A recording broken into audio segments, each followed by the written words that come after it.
복음은 변화를 일으킵니다. 복음의 능력에 대한 확신이 중요합니다. 말씀을 전할 때 제 마음을 유혹하는 생각이 있어요. 지난 주일에도 말씀을 전했고 이전에도 말씀을 계속 전했지만 아무런 변화가 일어나지 않잖아. 너가 하는 일은 능력이 없고 소용없어. 여러분, 이 복음에 대한 의심, 말씀 전할 때 제 속에 막 유혹으로 찾아오거든요. 이 의심을 넘어서는 것이 참 중요하다. 그래서 오늘도 또 꿈을 꾸면서 말씀을 전하고, 오늘도 복음이 선포되면 영혼들이 변화될 것을 믿는 믿음으로 설교하는 것, 이것이 말씀 사역자의 심장입니다.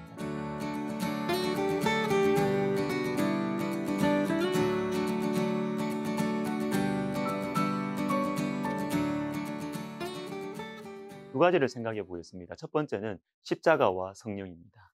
스가랴 12장과 13장의 이 흐름을 한번 보세요. 12장에서는 예수 그리스도의 십자가가 예언되었습니다. 특별히 그 십자가를 보고 애통하는 은혜가 나왔습니다.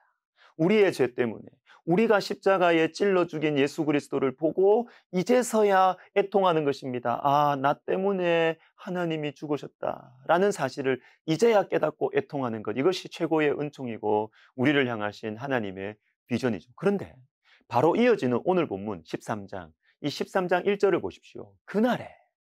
그날에 죄와 더러움을 씻는 셈이 다윗의 족속과 예루살렘 주민을 위하여 열리리라.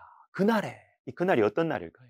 그날은 나 때문에 십자가에 죽으신 예수님을 보고 애통하는 그날입니다. 근데 그날에 어떤 일이 일어나는가 하면 죄와 더러움을 씻는 셈이 열립니다. 여러분, 십자가 앞에서 애통해하는 기도를 하면 죄와 더러움을 이겨요.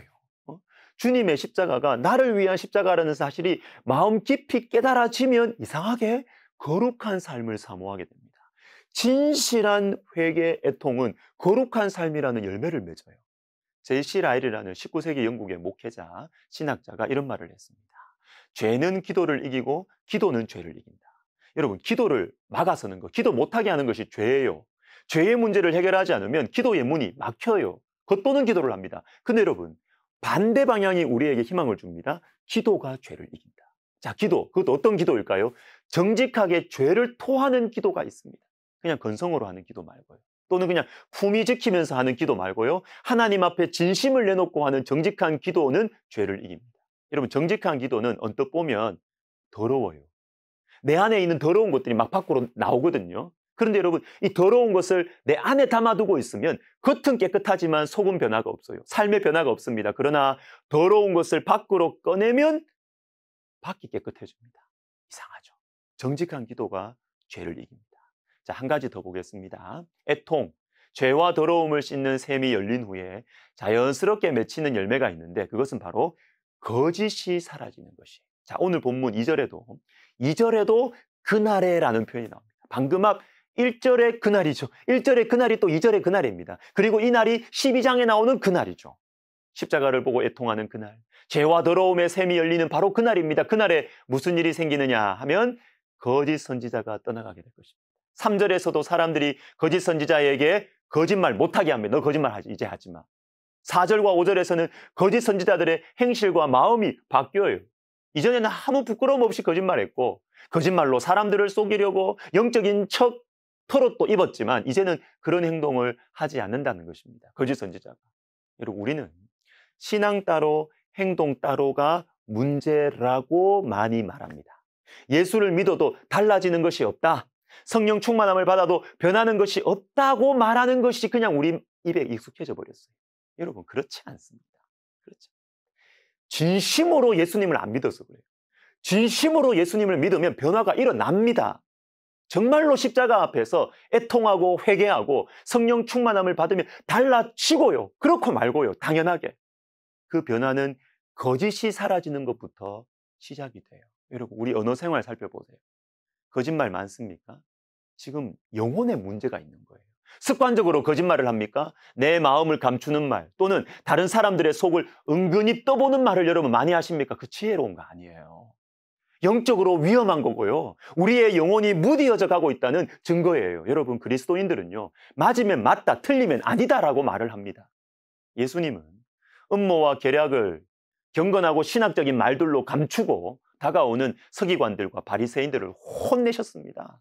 마태복음 23장 27절에 화 있을진저 외식하는 서기관들과 바리새인들이요 회칠한 무덤 같으니 겉으로는 아름답게 보이나 그 안에는 죽은 사람의 뼈와 모든 더러운 것이 가득하도다. 28절 이와 같이 너희도 겉으로는 사람에게 옳게 보이되 안으로는 외식과 불법이 가득하도다. 여러분, 또한 우리 하나님은요 사울의 그럴듯한 변명을 기뻐하지 않으셨어요. 사무엘상 15장에서 사울은 아말렉과의 전쟁에서 승리한 후에 천한 것이든 귀한 것이든 진멸하라고 했던 하나님의 말씀에 불순종했습니다. 귀한 것들 남겼어요. 그럼에도 불구하고 사울은 하나님께 제사를 드리려고 제사 드리려고 예배 드리려고 그렇게 했다는 것입니다. 백성이 당신의 하나님 여호와께 제사하려 하여 양들과 소들 중에서 가장 좋은 것을 남기며 그 외의 것은 우리가 진멸하였나이다. 얼마나 경건해요. 예배 드리려고 했다는 겁니다. 그런데 사울의 속마음이 무엇이었습니까? 24절에 내가 백성을 두려워하여 그들의 말을 청종하였음이니이다. 백성들에게 잘 보이려고, 사람들에게 잘 보이려고, 내 영적인 권위 지키려고 이렇게 했다는 것입니다. 근데 처음부터 이렇게 정직하게 말했다면 얼마나 좋았을까요? 그러면 사울의 영혼은 굳어지지 않았을 것입니다. 사랑하는 여러분, 사단은 거짓의 압입니다. 거짓으로 우리가 중심을 덮으면 덮을수록 우리 영혼은 병들어가게 돼 있어요. 하나님과 사람 앞에 거짓 없이 말하고 살아가는 것, 이것은 복음의 열매입니다. 구원의 열매입니다. 십자가 앞에 엎드려 은혜를 구하십시다. 여러분, 복음은 반드시 변화시킵니다. 복음은 우리를 변화시킬 것입니다. 기도하겠습니다. 하나님 아버지, 복음의 능력을 믿고 정말로 예수님을 의지하고 믿을 때 변화가 일어난다는 사실을 우리가 믿고 살아가게 하여 주옵소서. 예수님의 이름으로 기도하옵나이다.